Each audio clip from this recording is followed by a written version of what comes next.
আসসালামু আলাইকুম viewers, Sabinus কিচেনে তোমাদের স্বাগত জানাই। আজ আমি তোমাদের কাছে নিয়ে চলে এসেছি সয়াবিন দিয়ে পুঁই শাকের রেসিপি। এইভাবে তোমরা একবার বানিয়ে দেখো, আশা করছি তোমাদের খুবই ভালো লাগবে। Aha. Yes.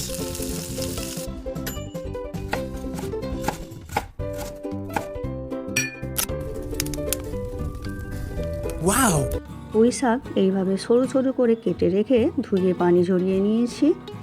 আমি এখানে সয়াবিন গরম পানি দিয়ে ভিজিয়ে রেখেছিলাম, ভালো করে পানি নিংড়ে নিয়েছি। নিয়ে একটি জায়গায় রেখে তাতে হাফ চামচ আদা রসুন বাটা, পরিমাণ মতো লবণ, অল্প করে লঙ্কা গুঁড়ো আর অল্প করে হলুদ গুঁড়ো, হাফ চামচ ভাজা ধনে গুঁড়ো, হাফ চামচ ভাজা জিরে গুঁড়ো আর হাফ চামচ গরম মশলা গুঁড়ো, 2 চামচ কর্নফ্লাওয়ার দিয়ে আমি অল্প করে একটু পানি দিয়ে ভালো করে মাখিয়ে নেব। ভালো করে আমি সয়াবিন মাখিয়ে নিচ্ছি যাতে কর্নফ্লাওয়ার সব কিছু গায়ে ভালো করে লেগে যায়। এরপর কড়াই বসিয়ে তাতে হাফ চামচ গোটা ধনে, হাফ চামচ গোটা জিরে আর অল্প করে গোলমরিচ দিয়ে আমি এবারে ভেজে নেব, হালকা করে ভেজে গুঁড়িয়ে নেব মশলা। এরপর কড়াইতে সর্ষের তেল দিয়ে ভালো করে গরম করে নিয়ে আমি সয়াবিনগুলো একটা একটা করে ছাড়িয়ে ছাড়িয়ে আমি দিয়ে দিচ্ছি কড়াতে। তোমরা চাইলে সাদা তেল দিয়েও রান্না করতে পারো এটা। এরপর দেওয়া হয়ে গেলে নেড়ে চেড়ে আমি লাল করে ভেজে নেব।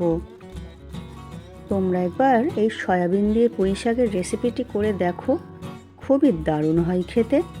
এই অবস্থাতেও তোমরা পকোড়া হিসাবেও খেতে পারো, খুবই ভালো লাগে খেতে। এরপর এতে কিছুটা তেল আমি তুলে নেব। এবারে হাফ চামচ কালো জিরে, 1 চামচ রসুন কুচি করে দিয়ে দিচ্ছি।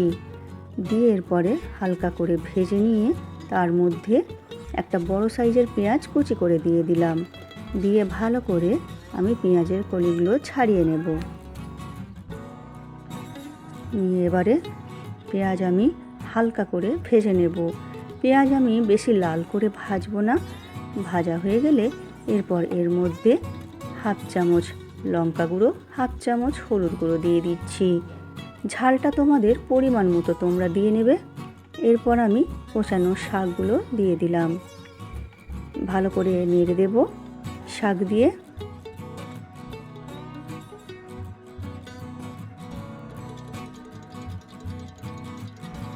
দিচ্ছি, এরপর পরিমাণ মতো লবণ দিয়ে দিচ্ছি, দিয়ে ভালো করে নেড়ে দেব। দিয়ে এরপরে ঢেকে হতে দেব কিছুক্ষণ।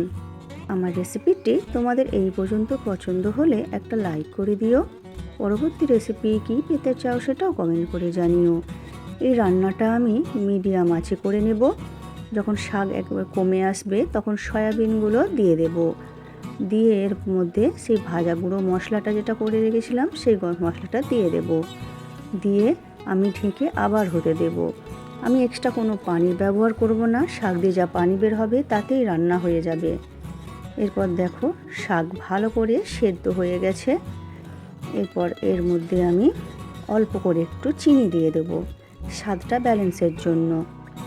দিয়ে ভালো করে নেড়ে দিয়ে এরপরে নেড়েছে নামিয়ে নেব। এবারে নামিয়ে নিয়ে তোমরা এবারে পরিবেশন করো ভাত রুটির সাথে। আমার রেসিপিটি তোমাদের কেমন লাগলো কমেন্ট করে জানিও। ভালো লাগলে বন্ধু বান্ধবের মাঝেও শেয়ার করে দিও। আমার রেসিপিটি ফেসবুক থেকে দেখলে ফলো করে দিও, ইউটিউব থেকে দেখলে সাবস্ক্রাইব করে পাশে থেকো। আমার রেসিপিটি শেষ পর্যন্ত দেখার জন্য তোমাদের অনেক অনেক ধন্যবাদ রইল।